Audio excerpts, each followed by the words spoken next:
Sir Jaganmohan Reddy ఈ మధ్య సిద్ధం సభల్లో కావచ్చు, లేదంటే నిన్న అసెంబ్లీలో కావచ్చు, నేను ఇచ్చిన హామీలు 99% పూర్తి చేసేసాను, పేదలందరూ సంతోషంగా ఉన్నారు, గత ప్రభుత్వాలు ఇవ్వనన్ని పథకాలు నేను ఇచ్చానని చెప్పుకుంటా ఉన్నారు. దీన్ని ఎట్లా చూడాలండి?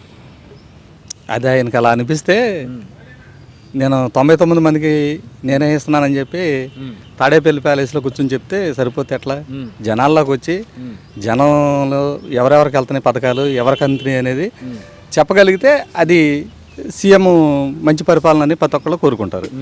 అంతేగాని ఆయన ప్యాలెస్ నుంచి బయటికి రాకుండా నేను అందరికీ వేసాను అనుకునేది భ్రమలో బతుకుతున్నాడు అంతే. అంటే ఇప్పుడు మా మంత్రులు కూడా, లేదంటే ఎన్నో నాయకులు కూడా జగన్మోహన్ రెడ్డి దేవుడు పథకాలు ఇస్తా ఉన్నాడు కాబట్టి దేవుడు ఆయన్నే గెలిపించుకోవాలి, ఆయన గెలవకపోతే మీకు పథకాలు రావు, తెలుగుదేశం వస్తే పథకాలు ఇవ్వదు అని చెప్పి ప్రచారం చేస్తూ ఉన్నారు. దీన్ని ఎట్లా చూడాలి? అసలు ఏ మంత్రి వెళ్ళి ఆయన కలిశాడు? ఏ మంత్రితో సీఎం కూర్చుని 10 నిమిషాలు మాట్లాడి నీ శాఖ గురించి నువ్వేం చేస్తున్నావు, నువ్వు ఎవరెవరికి న్యాయం చేస్తున్నావు, ఎవరికి ఏ పథకం అంతుందని చెప్పి ఏ రోజైనా సరే సీఎం గారు మంత్రిని పిలిచి కూర్చుని మాట్లాడారా? అపాయింట్మెంట్ ఉండదు, మంత్రికే అపాయింట్మెంట్ ఉండదు. ఇంకా మంత్రులు చెప్పారు లేకుంటే వీరు చెప్పారు అనేది అది కరెక్ట్ పద్ధతి కాదు. అసలు జగన్మోహన్ రెడ్డి గారు ఎవరితోనూ మాట్లాడరు, ఆయన ఎవరిని కలవరు కూడా.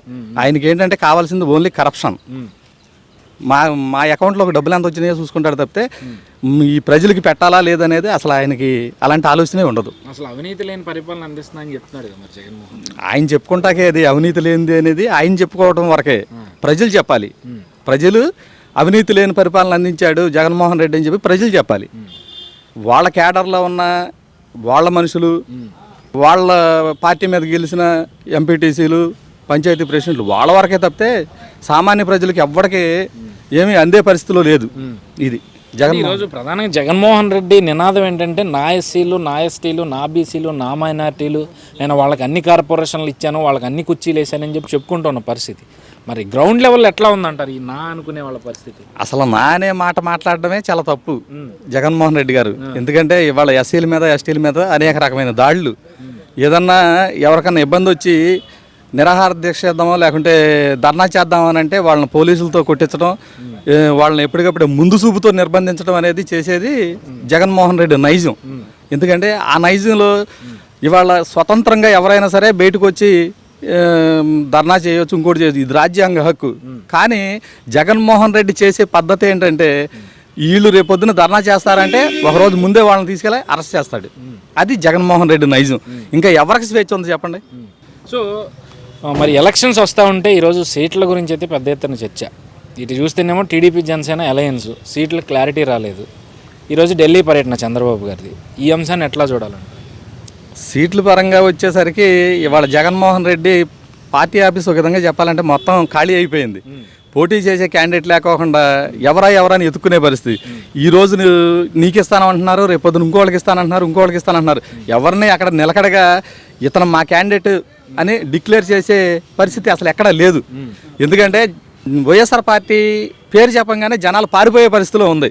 అది ఎమ్మెల్యేలు కావచ్చు, మినిస్టర్లు కావచ్చు, ఎవరైనా కావచ్చు. ఎంతమంది వాళ్ళ ఆ పార్టీని వదిలేసి, అధికారంలో ఉన్న పార్టీని వదిలేసి అపోజిషన్ పార్టీలో చేరే చెప్పండి?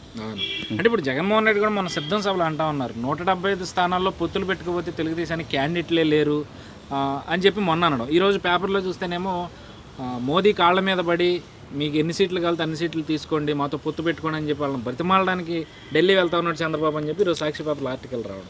ఇవాళ 4 సంవత్సరాల నుంచి జగన్మోహన్ రెడ్డి చేసింది ఏంటంటే మోదీ గారు కాళ్ళు పెట్టుకోవడం, మాఫీ చేసుకోవడానికి, కేసులు మాఫీ చేసుకోవడానికి మోదీ గారు కాళ్ళు పెట్టుకోవడం, మోదీ గారు ఎప్పటికప్పుడే అరెస్ట్ చేయకోకుండా బాబు నేను బతులాడుకోవటం, కోర్టు వాయిదాలు వేయించుకోవడం చేసిందే కదా. అది ప్రజలందరికీ తెలుసు, మీరు నేను చెప్పుకునేది కదా.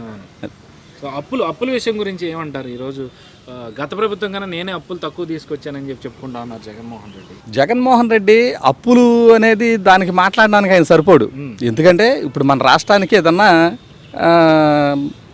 పరిశ్రమలు రావటమో లేకుంటే ఏదైనా ఇండస్ట్రీలు ఇలా వచ్చి నువ్వు ఏదైనా డెవలప్ చేస్తే దానివల్ల లాభాలు వస్తాయి తప్పితే నువ్వు ఎంతసేపు వాళ్ళ దగ్గర అప్పు తీసుకొచ్చావు, వీళ్ళ దగ్గర అప్పు తీసుకొచ్చావు, జనాలకి డబ్బులు వేస్తున్నాను, బట్టలు నొక్కుతున్నాను, పేదలకు డబ్బులు వేస్తున్నానని చెప్పి, అమ్మఒడి వేస్తున్నాను లేకుంటే ఇంకోటి వేస్తున్నానని చెప్పి ఊరిని ఊదర కొట్టుకోవడం తప్పితే ఇతని వల్ల మన రాష్ట్రానికి ఏమన్నా ఒరిగిందేమన్నా ఉందా? ఏ ఒక్క ఇండస్ట్రీ అయినా తీసుకొచ్చాడా? ఉన్న ఇండస్ట్రీలని వేరే రాష్ట్రాలకే పోయేలాగా కమిషన్లు అడిగి పంపించేశారు. అవునంటారు కదా. మరి ఆ పరిస్థితిలో ఉండగా ఏ విధంగా అప్పులు చేయకుండా మిగిలి బడ్జెట్లో ఉందో చెప్పమానండి. ఓకే. అంటే కరోనా వల్లే ఈరోజు ఆర్థిక వ్యవస్థ దెబ్బతిందని చెప్పి ఇప్పుడు చెప్తా ఉన్నారు జగన్మోహన్ రెడ్డి.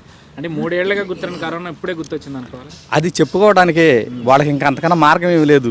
ఎందుకంటే కరోనాలో కరోనా వచ్చింది, నేనేమీ చేయలేకపోయాను, కరోనా వచ్చింది ఏమీ చేయలేకపోయానని చెప్పి మాట చెప్పుకోవడానికి వేల కోట్లు ఇచ్చింది కేంద్రం.